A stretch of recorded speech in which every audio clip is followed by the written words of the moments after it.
This is Boston Chris with another great episode of the ETX ROCKS Show. Louise here. Descript. Featuring all genres and styles of entertainment. And coming to the ETX ROCKS. Let's hear it from Louise, please. From the unheralded and unheard to the legends and beyond. Out of the box with ETX ROCKS. It's awesome. We keep them coming. $5, that's pocket change. Well, hey, y'all, this is Haley McDaniel. Are y'all ready for this? ETX ROCKS Show is the greatest show of all time, okay? We are ETX ROCKS.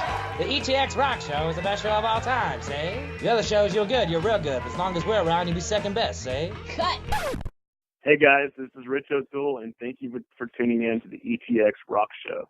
Stay tuned. Hey guys, Boston Chris here with another great episode of the ETX ROCKS Show. This is episode number 171. We're in season 2. This is episode 71 of season 2. And I'm just doing a quick intro because, we had a really good conversation with an artist that I have a lot of respect for. His name is Scott Brown. You guys might know him better from the Scooter Brown Band. He is the lead singer and front man of the Scooter Brown Band. I just wanted to intro this episode by thanking Scott for allowing us to show a video of theirs. It's an acoustic video from high atop Mount Evans, I believe, which is in Colorado. This song right here is called Story of My Life. This is the Scooter Brown Band. Make sure you check out this video. And then right after the video, we talked to Scott on the phone for about a half hour. Hope you guys really enjoy this episode of the ETX ROCKS Show. Here's Story of My Life by the Scooter Brown Band.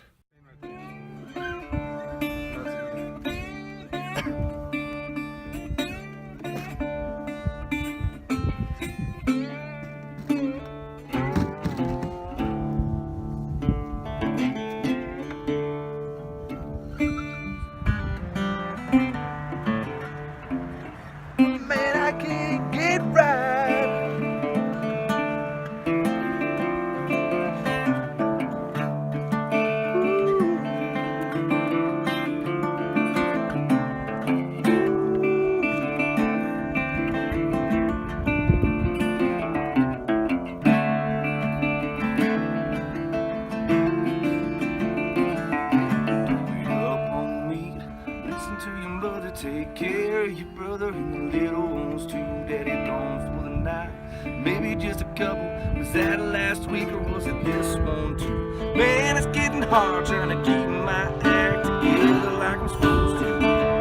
It ain't easy pounding the pavement like we used to. Man, I can't get right every town, every night I wake up on the floor at noon. Self-made music man, bet it on black. If you need it, you can let it ride. Maybe she was right. That's the story of my life.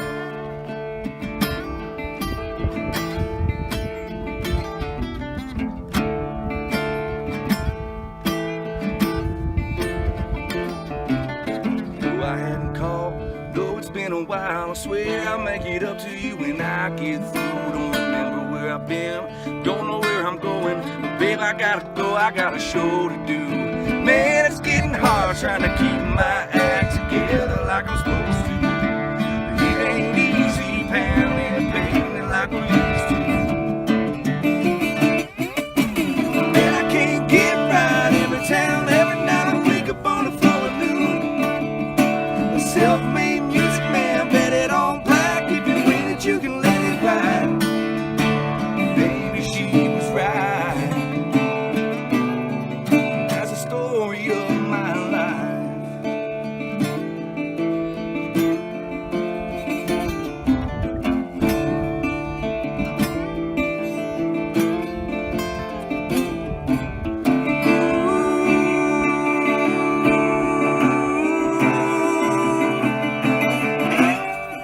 Ain't it crazy how the time goes by?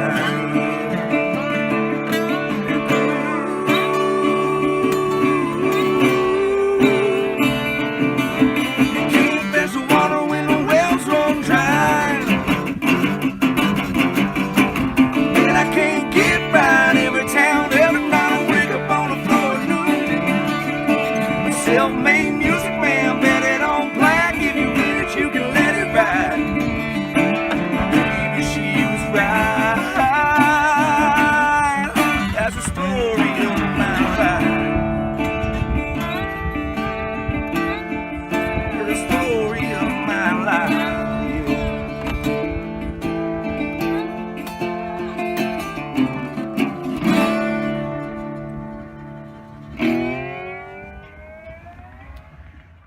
How y'all doing? This is Doug Supernaut. Thank you for tuning in to ETX Rocks.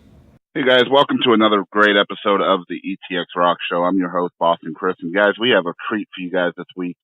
One of the people, I'm actually kind of nervous about this interview. I don't get nervous too often, but a good friend of mine, Crystal Yates, kind of helped us with this interview. And of course, if you're listening along for a while, you know we interviewed Crystal last year, and she told me about Scott Brown with the Scooter Brown Band.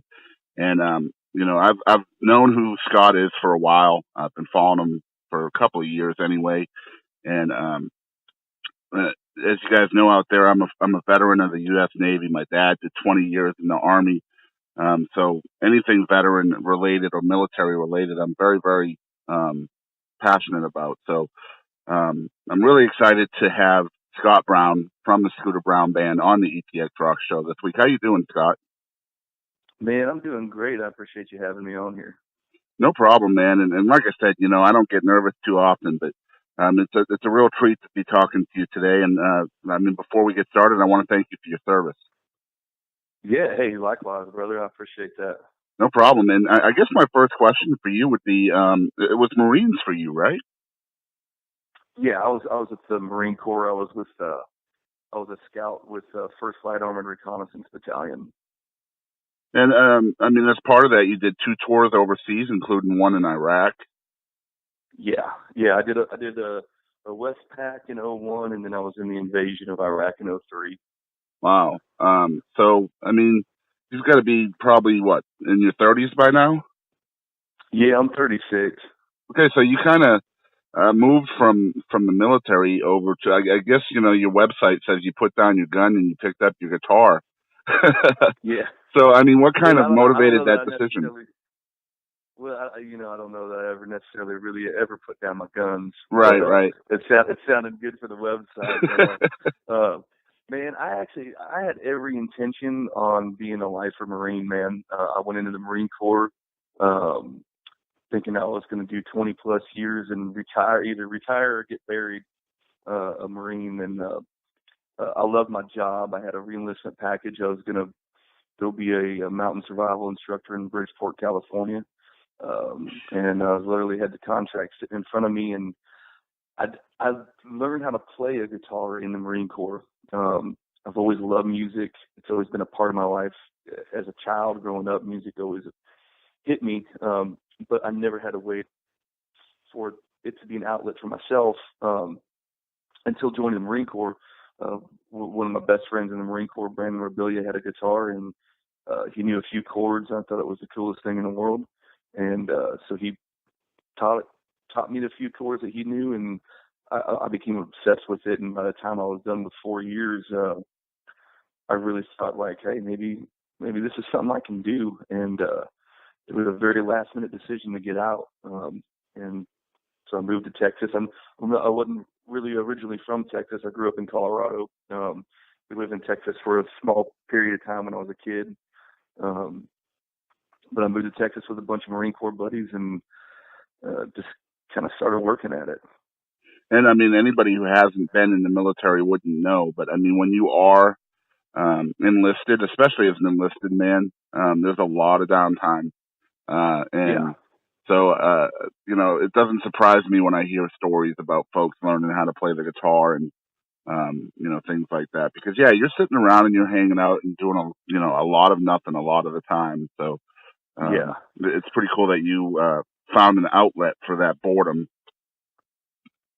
Yeah, it became obsessive. I used to get up, Reveille was at 5:30 in the morning. Yep. I'd get up at 5 just to be able to play my guitar for a little bit before the day started. If we weren't out in the field training, during lunchtime, I'd go to the chow hall, eat as fast as I could so I can get back to my room and play my guitar. And as soon as we'd get let out for the day or for the weekend, basically that guitar was in my hand 24/7. I fell in love with it and, started writing songs and playing them for my buddies, and everybody said, hey, you ain't too bad at that, man. So kind of boosted the confidence a little bit. And, looking back on it now, I was horrible. Right. but hey, I had some good friends that that kept me along the way. So I appreciate them. Well, you said you were originally from Colorado, so I mean, when you kind of left the military, um, it, were you? Did you just decide to come to Texas? I think you said you came this way with a bunch of your Marine buddies. Yeah, how did that actually, take shape?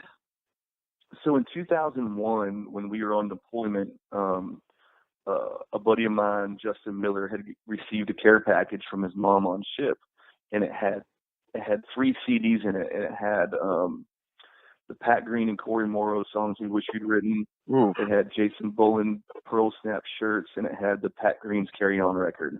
Wow. And she said, "Hey, this is the craze down here right now. All the kids are listening to it." Justin had a younger sister in high school still, and so she was passing along the music, and I heard it, and like I've always loved country music. I love rock, southern rock. I was a huge country wise, like Randy Travis and those kind of guys were just huge influences on me musically. Chris Ledoux, Charlie Daniels, and I heard this stuff, and I was like, man, like it's different. It's raw. It's real. Like you didn't have to have this perfect, pretty boy voice. And I just started finding myself like really drawn to it, and I really fell in love with the music that was coming out of Texas at that time. And so when I decided to move to Texas, it was because of the scene. When we would get 3 or 4 day off weekends, we'd jump in a truck, load the toolbox down with ice and beer, drive all the way from Southern California to Texas just to go watch a Pat Green or Corey Morrow show or a Roger Prager show. That's awesome. Turn around and drive all the way back, So I was knee deep in it. That's incredible. Just to be inspired by Texas music from half a world away. That's really cool. And I mean, now you're a major part of that scene as well. And I'm pretty sure you've played shows with all of those guys that you just mentioned. I guess some of the people you've been inspired by.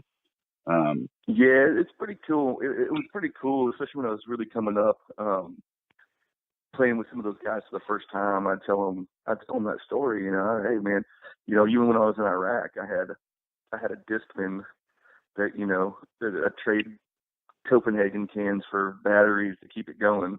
And at night when I had some downtime, I had 3 CDs. I had that Pat Green Corey Morrow CD, I had a Jason Boland CD, and I had a Roger Prager CD.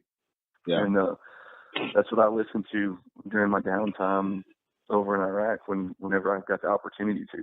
So it's pretty cool to go back and play shows with those guys and tell them that, like, hey, this is where I got started from. I'm sure there's a million dudes like me that guys pursue music that listen to a lot of those guys coming up. So right. And I mean, one thing that's really awesome about the Texas country genre is it's kind of it's all encompassing. There's so many different facets to it, so many different genres within a genre. There's because of that, I think it allows a lot of freedom for the artists here in Texas. And I mean, yeah, man, it is, and it's Texas is always going to hold true roots to the more of the I call it the hat acts, yep. The 2-step and stuff, and Cody Johnson, Aaron Watson, those kind of guys. Texas has always had those roots, and they always will. But it's pretty cool because the same fans that like Aaron Watson, they like Blue Edmondson, yep. And they like Ragweed when they're around, and Boland, and it's such different music, but it's all the same still. Right, you know what I mean? exactly. Like it comes from the same place. So, and that's what's great about the Scooter Brown Band too, is because you guys are so dang diverse within the genre. It's so obvious that you guys enjoy that freedom because the country vibes are there and the Texas sound is there, but you guys love that classic rock and that southern rock sound too. Yeah, it's just I love listening to you guys because of that freedom. You guys live and breathe within it, I think, don't you? Oh yeah, absolutely. It really is. I mean, Texas is a unique market, and we just over this past year, I moved my family up to Nashville. I had some opportunities up here that were in the direction that I wanted to head as an artist and for my business wise. But Texas is, I'm so grateful to have been able to get to start my career in Texas, because it gave me so much freedom to really find out who I was as an artist. Right. If you listen to our first record, to the one we're about to put out in September, there might as well be a different band name on it. You know what I mean? Like Absolutely. It's completely different, and it's taken us a long time to find that. And but Texas has given us the opportunity to go play so many shows in front of so many people. We've made so many friends there in the scene, and other artists that have been kind enough to open their stage up to us and let us come perform with them and get in front of their fans. And it's a unique environment, because there's so much music, but not only is there so much music, there's so much great music that comes out of Texas. There's this, and Oklahoma. Can't leave out our brothers up in Oklahoma, but like, there's just so much good music that comes out of there. It's pretty crazy. I try to describe it when people in Nashville ask me, like, well, what's Texas scene like? I'm like, you just got to experience it for yourself. Yeah, it's like I said earlier, it's a completely different beast. Well, it's the only place in the world where, as an artist that's maybe not greatly well known, you can go out and make a living doing it. Like, you can't move to LA or New York or Nashville and start making a living. It's a completely different route that you have to take. And, I've been fortunate enough that music's been my full-time job since 2009. I've got 4 kids and a wife along the way, and Texas is a huge part of me being able to do that with something that I love for a living. And then, to eventually end up signing a record deal and coming out to Nashville and kind of going a little bit more on a national market, which we're trying to get our music out to anybody that'll listen. Not just Texas. We love Texas, but we want to play our music wherever anybody will listen. So it's been a really neat opportunity for us. And that's the great thing about artists like yourself, being able to kind of get outside of that box, which is Texas, and bringing that sound, that music out to wherever you are. I know you're playing all over the country now, and it's artists like yourself and Cody Jinks and the Hat Axe, Aaron and Cody, kind of getting outside of Texas and spreading that vibe to other states and even other countries now. It's really exciting. Yeah. Well, that's cool, man. I mean, we've been over in Ireland and played. We played in Japan. Right. Next year we're doing putting together a European tour.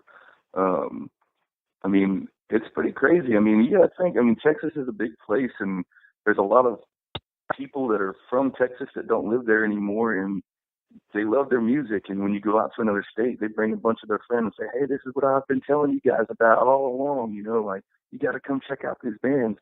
And it's all, it's all grassroots.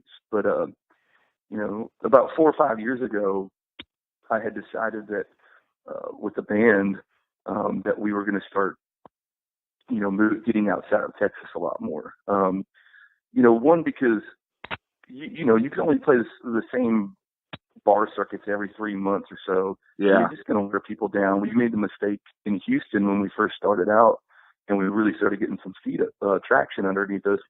And our numbers were getting really big, and but then the money started getting good, and then we started taking any show that we could in the area that paid good, and then next thing you know, 2 years later, our numbers just started dropping, and I was like, we can't wear this place out, and so we started moving out and basically starting over in a lot of different states, and we were taking a hit. We were losing money out there, but you got to take risks if you want the reward out of it. There's nothing Absolutely.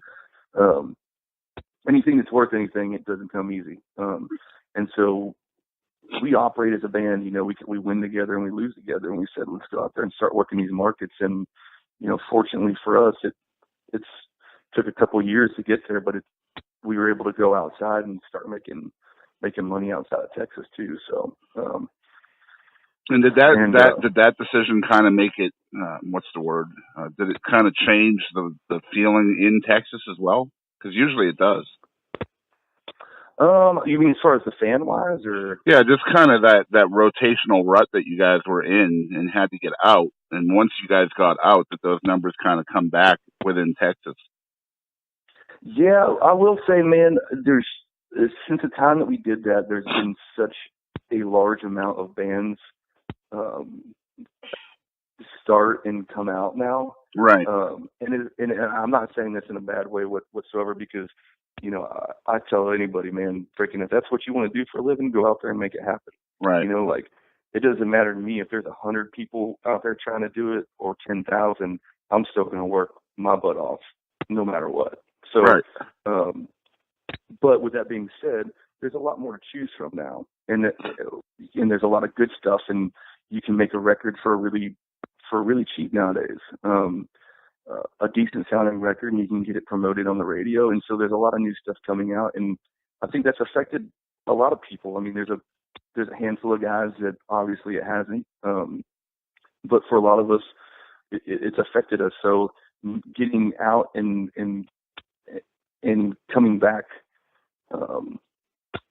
you know, playing a place maybe once or twice a year, we've definitely seen our numbers starting to rise again. Right. Because they can't come see us every other weekend at the same bar, you know? Exactly.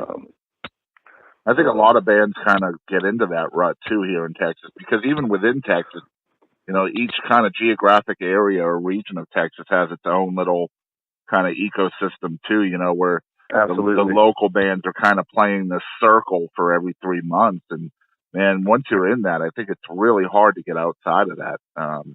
Well, it is, because, I mean, for the most part, I mean, Texas pays pretty dang good money to play music. Some might disagree with me. Man, when I started in the Houston scene, it was me and Cody Johnson and Josh Ward and Jody Booth, Jason Cassidy, a bunch of those guys. And I remember Cody Johnson and I getting $50 a man for a 4-hour acoustic show with a $25 bar tab to split. And now I hear people freaking complaining about, you know, I can't play for less than $250. I'm like, man, I work construction freaking 10 hours a day, sweating my butt off, for coming home after taxes with 120. I was like, you sit my butt on a bar stool for that long and play some guitar, I'll take your money. Yep. Come on, man. Sometimes you got to pay your dues, man. You know, you got to get your name out there. Let's think about where we're coming from right now, man. You're talking about $50 an hour and you're complaining about it. Like, let's put some things into perspective, guys. Yeah, you know? Exactly. But at the end of the day, we're all blessed and lucky. I mean, this is how our band operates, man. Nobody owes us a thing. We roll into a venue. That venue's opening their doors to give us an opportunity to play there. Obviously, we want to do our part and put butts in the seats and sell tickets and everything like that. But at the end of the day, man, I mean, we're blessed and lucky to be able to get to do this for a living. It's not a right. You know what I mean? We get the right to pursue it, but it's not a right for us to go get the X amount of money or whatever until you can prove that you can put those butts in the seats. You gotta take what you can get until you get there. You know, exactly. And that's how we've always operated. And you know, there's nights where we've gone out and we've made absolutely no money at all. We've lost money. And then there's nights where we come home and it's like we won the lottery. You know, you were like, did we really just make this much money tonight? Oh my gosh, this is unreal. You know, and we just get excited. You know, we get excited just to be able to go out and perform because we love it, you know? Yep. And one thing I think I wanted to ask you about, because, I mean, you're an adult when you finally pick up your guitar. And now, in my opinion, you're, to me, one of probably the top 5 songwriters in Texas. That's just my opinion, but I appreciate that, man. No problem. I guess my question for you would be, what was the evolution process like from the time that you kind of picked up that first guitar and you're just learning how to strum on it to now, where I mean, it's pretty obvious to me that you have a pretty good identity within yourself when you're songwriting. So I'd like to know what the process was like to get from A to B there. Man, it's weird because when I was in high school, not very many people know this, but I used to write like poetry and songs. It was just for myself. Right. I always felt like that was inside of me. And then when I started picking up a guitar and was able to put music to it, it was just a completely different experience to create that, on the artistic side. But as far as from there to now, I mean, it's just like anything. It's practice and writing and writing and writing. I mean, I've got freaking so many songs that have never seen the light of day. That you write them and well, it's not good enough, or it just wasn't digging it, and then maybe I'll use a piece of it for another song down the road. But I think as I get more life underneath me, I've always felt like even at a younger age, I lived a lot of life. I think a lot of us in the military have, when you traveled around the world, or especially guys that are like combat veterans like myself, we saw a lot of things before the age of 22. Right. And so I always felt like even from then that I had a lot inside me to say, because I've lived so much life already. And since then, fast forward 16, 17, 18 years since I went in, I've got even more life underneath me. I've got 4 kids, 2 of which I've adopted. I've got a wife that I've been with for 12 years. I've been running this business for 10 plus years. And, and then you just writing with other people. I wrote by myself for so long. Up until a couple of years ago, I think, I had a few co-writes. Yep. With Cody Johnson and Josh Ward and a few other people, but other than that, everything I wrote was on my own for the most part. And then when I started writing with people, that really opened the door up, especially coming out here to Nashville over the last year, writing with guys that have written, tons, multiple #1 Billboard hits, and guys that's nothing but what they do for a living. And I tell you what, my songwriting, I'd say over this last year is just, for me, myself, I'm really, really happy with my songwriting. For I guess you never truly satisfied, but I can kick back and be like, you know what, that's a pretty dang good song. I'm happy with that. I finally feel like I'm there, you know? That's awesome. And it's, I know one of the biggest fears of a songwriter is kind of having that well run dry. And it sounds like yours is just completely replenished a lot, just from life experience. Yeah, for sure. And I'll let it sit idle for a while. I have a publishing deal here, so I write and for other people and stuff like that. But the cool thing is that I kind of do it on my own time. Since I'm a touring musician as well, a lot of writers out here, that's what they do 24/7. I write every day. Yep. And I'm not getting as many songs out as they are. But I also really don't like to force a song. If I'm feeling like if it's not coming, I'll put the pen down and I'll walk away from it and then come back from it later. I'm not trying to finish a song just to finish it. I want to write a good song. Right. And so I'll let as the well starts kind of going down, I'll step away from it for a good little while and let it fill back up. And then all of a sudden it just starts flowing again. This record that we're putting out in September, there's 13 tracks on it, and I wrote or co-wrote 12 out of the 13. Wow. And that's one of the things I'm really proud of with this record. We signed a deal out here. Our band, we played on our own record. No studio, we brought in some background vocals and some extra stuff, but the meat and potatoes came from Scooter Brown Band. Right. Which is pretty unheard of, coming out of a Nashville, New York deal. Yeah. And then on top of it, to have 12 out of 13 tracks that you wrote on a record is also pretty unheard of.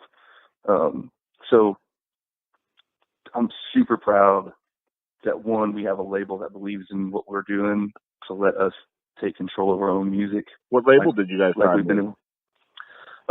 We signed with Bob Frank, Red River, and then through Sony Red. Okay.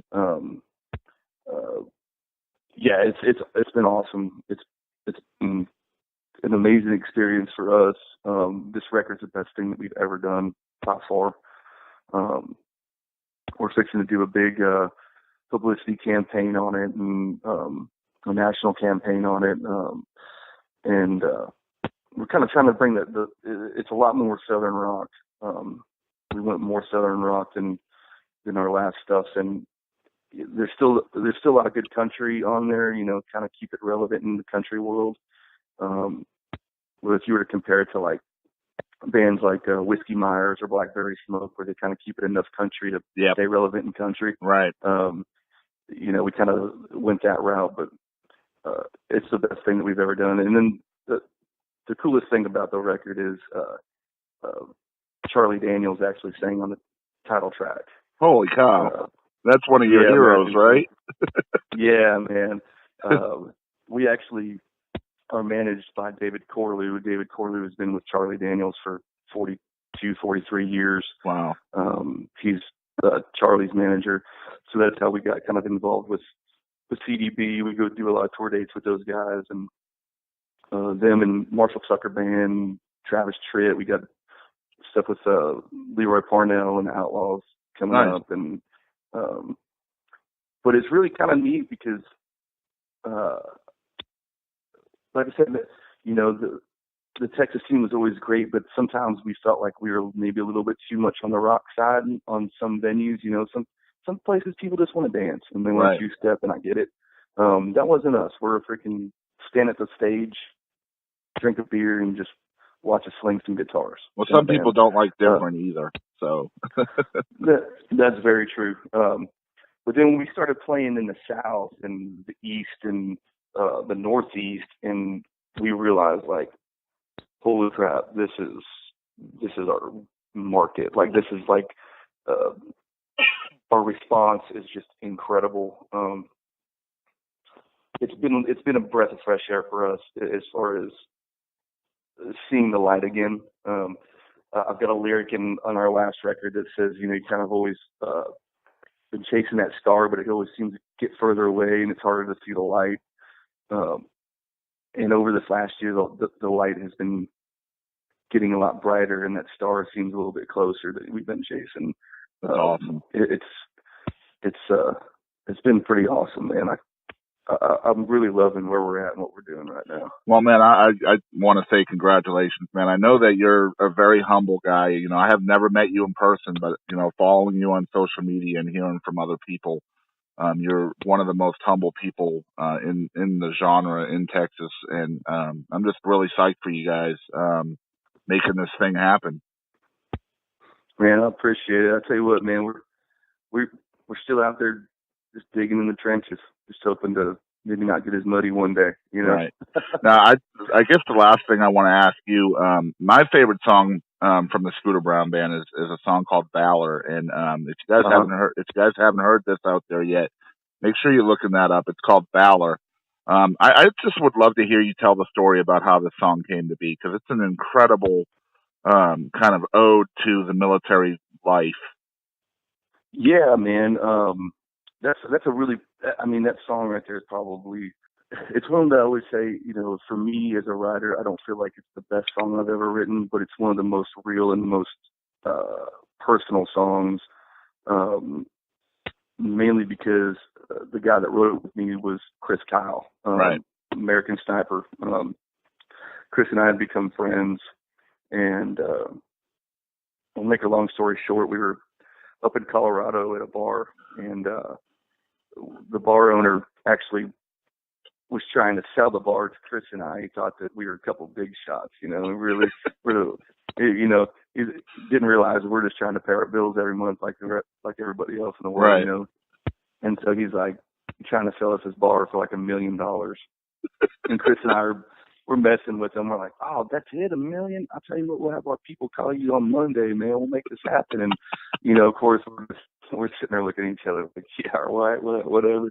And so dude walks away, and Chris and I just start looking. I looked at Chris and I said, so what are we going to call our new bar? And, you know, of course, being a Marine and a Navy SEAL, we're coming up with the dirtiest stuff we can possibly think of right. to name this bar, I can imagine.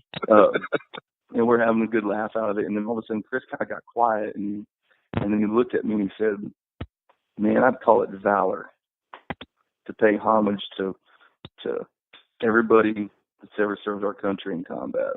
Right. He said, no matter if you got a medal for it or not, we all fought with Valor. And it just stuck with me, because that was one of the things that really got me about Chris was when his book came out and everything, there was so many people talking trash about him, like him being the glory hog and all this stuff like that. And just people just didn't know this guy. If you walked into his house, you never saw one award or medal. He had a closet in his office, and there was a bunch of shelves, and his medals and his awards were on the very furthest shelf back in the back of his closet. Like, wow. He hoped that any light that shined down on him because of the book, or his accomplishments and accolades, that light would be reflected off of him to shine on the rest of everybody else. Yeah. And that's the kind of dude he was. And so we got back to Texas, and I called him and I said, hey man, I want to write a song called Valor, and I really want you to be a part of it. And so we tried to hook up a few times, and finally I was like, hey, just send me some, you know, I already got that line that you told me. I said, send me some ideas and I'm going to put this thing together. And so he sent me a few ideas, and I got to play it for him. We were hanging out in the backyard of his house. I think this was December of 2012, or maybe, December 2012. And it was, I'd finished everything but the last verse. I was like, I still got the last verse to do. And then, you know, beginning of February of 2013, he was murdered. And so his wife, Taya, called me, asked me, she said, you know, I really want you to be a part of the service at Cowboy Stadium. I want this to be everything, you know, that Chris loved, and you know, how am I going to tell Taya no? You know, like at first I was like, I don't know if I can do this. She's like, Scott, if this takes you 15 minutes to do it, I don't care. I want you there. And so I finished the last verse, and that last verse, you know, it's the shout out to him where it says, you know, legends, they never die. Stories of valor keep him alive. And I finished that, and then that's what I played at the funeral. So that's why, and you know, I actually haven't been playing that song lately, because it's one of them songs that sometimes it just gets to me, and I've been kind of keeping it out of the set here lately, but I'll be pulling it back in. Well, I mean, I want to thank you for writing that song, because again, you know, I'm not a combat veteran. My dad was in Vietnam. He did a tour, I think a tour and a half in Vietnam. So, and we lost my dad in 2013. So, you know, just hearing a song like that just kind of grabs you by the heart and doesn't let go. So, thank you for it, man. Yeah, absolutely, man. All right. So, you know, usually on this show, we play a game at least with every one of our guests, and we have several different games that we try to choose from. And I think what I'm going to do is I'm going to play What the Heck with you, Scott, if that's cool. All right. All right. So basically the way What the Heck works is I'm going to give you 10 completely like nonsensical questions. And I just want you to give me the first thing that pops into your head as an answer. All right. I'm hoping I keep this clean. If you don't, that's okay. We have beepers and all that stuff. All right. So I guess the first one I'm going to ask you is, if you don't pay your exorcist, do you get repossessed?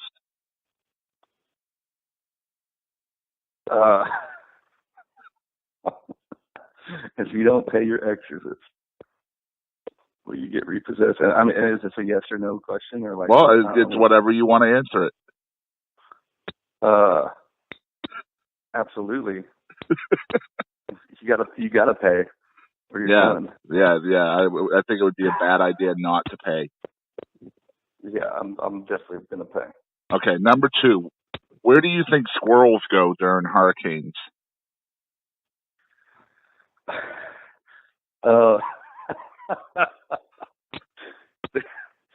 Man, you're throwing me off on this. I wasn't prepared for this.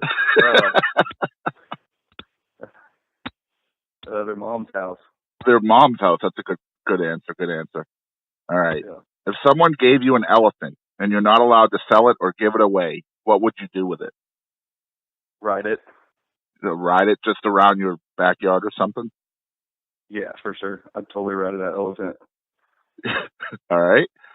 Number 4. What's another word for thesaurus? Another word? Yeah, what's like a synonym for thesaurus? I don't know, man. I don't think there is one. Oh, you're talking to a guy that's got a GED and an honorable discharge, bro. That's awesome. All right, number 5. What happens to you if you get scared half to death twice? I mean, I guess you die. Yeah, you could. But see, now the way I look at that is like, okay, you're probably not going to get scared half to death twice at the same time. So, like, if you got scared half to death and then you got scared half to death again, like 2 weeks later, you're still only a quarter of the way to death. Do we get 4 lives or something, or? Well, I don't know. If you're only ever scared half to death, then I don't think you can ever really get to death because it's always half of something else. You know what I mean? Yeah.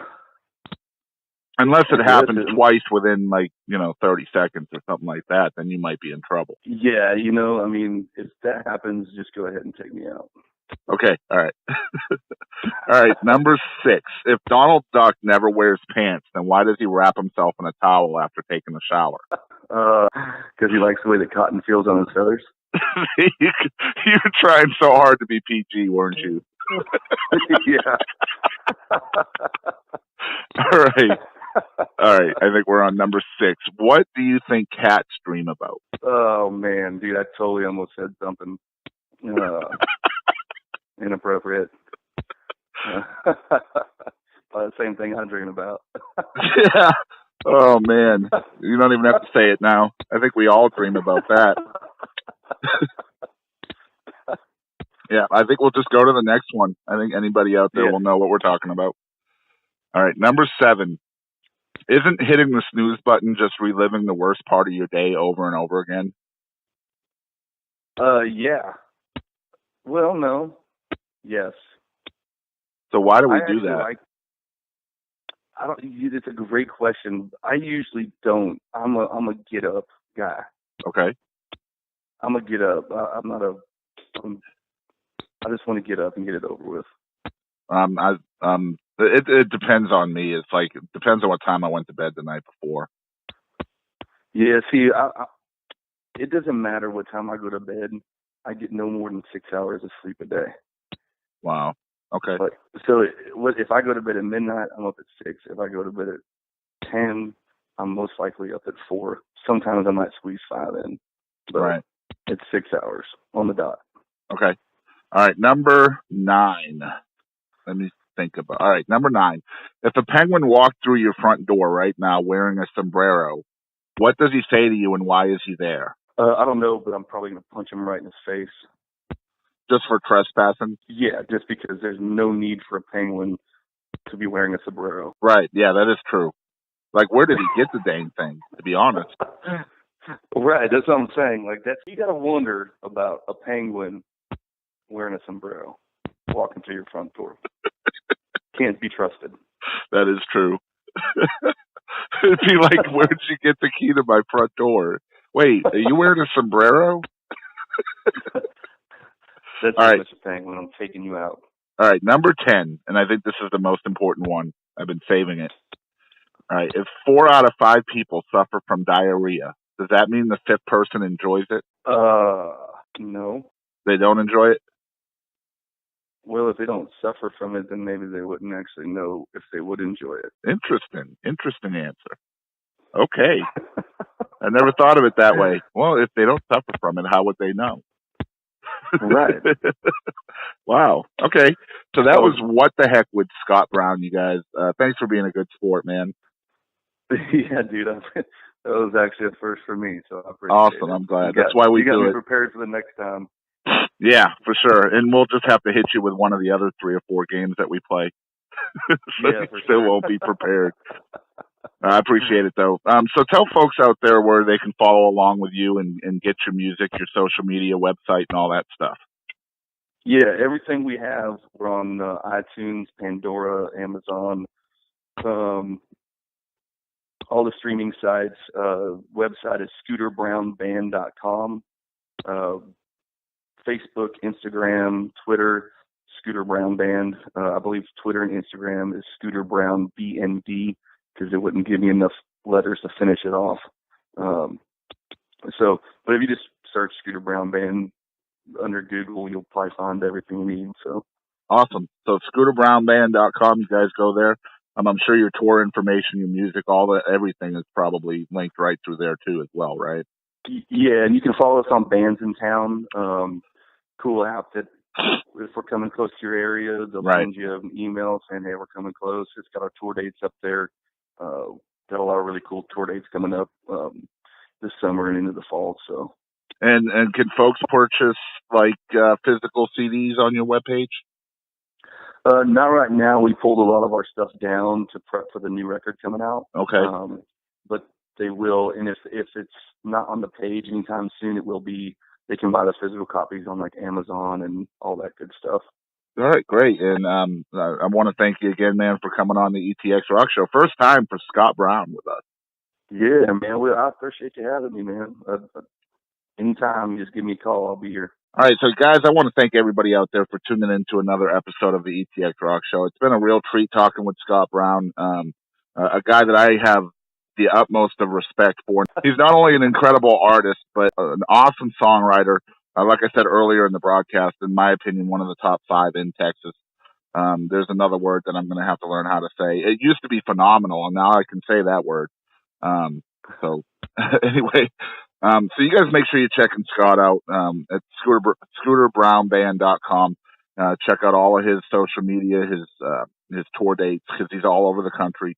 Make sure you get his record when it comes out in September. As we always say on this show, we want to thank y'all out there for supporting live music, and don't ever forget ETX Rock. Hey guys, I'm Katie Lynn, and make sure to tune in to ETX Rocks with Boston Chris, Zarin Watson, ETX Rocks. ETX Rocks, Alan Fox Band. Hey guys, we're the Morning Madhouse. I'm Carter. I'm Brandon. I'm Ginger. It's the best podcast ever made in all of history.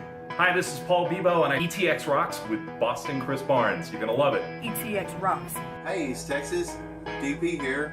ETX Rocks. Hey, East Texas. We're Enduring House, a Christian rock band. ETX Rocks! Hey, this is Monty Pittman from ETX Rocks.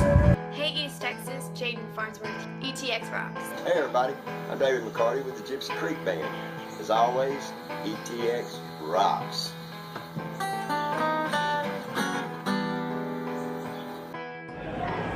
Hey guys, this is Chris Colston. Thanks for tuning in to the ETX Rock Show. To the ETX Rock Show.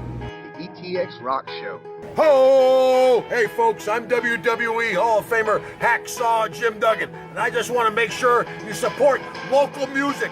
Hi East Texas, this is Chris Wayne. And Crystal Clark with KYKX 1057. ETX Rocks! Hey East Texas, we're Lady Chaz and the Tramps. And just remember, ETX Rocks. Hey, this is Todd Freeman of ETX Rocks with Boston Chris.